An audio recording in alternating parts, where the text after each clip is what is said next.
Hello YouTube வாசிகளே, இன்றைக்கி நம்ம பார்க்க போகிற சாதம் பருப்பு சாதம். ஸோ எப்படி பண்ணலாம் பார்க்கலாம் வாங்க. ஸோ அரிசி, பருப்பு, பெருங்காயத்தூள், எண்ணெய் இதெல்லாம் போட்டு 2 விசில் வச்சிடலாம். ஸோ இந்த அரிசி பருப்பு சாதத்துக்கு தேவையான பவுடர் நம்ம இப்போது மேக் பண்ண போகிறோம். ஸோ இந்த மாதிரி இன்க்ரீடியன்ஸ் எல்லாம் நல்லா ட்ரை பண்ணி வறுத்து இதை பவுடராக நம்ம இப்போ மேக் பண்ணிக்கலாம்.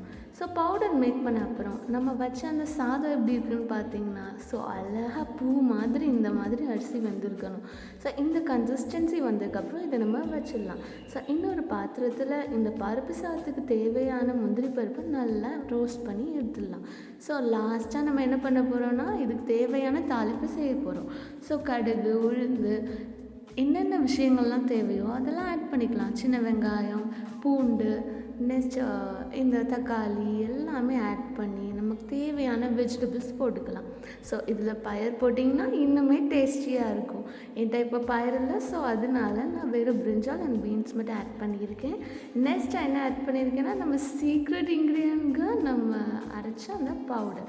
நெக்ஸ்ட் இந்த மாதிரி கன்சிஸ்டன்சி வந்தோடனே ரைஸில் மிக்ஸ் பண்ண டேஸ்டியான பருப்பு சாதம் ரெடிங்க. தேங்க்யூ ஃபார் வாட்சிங். Subscribe my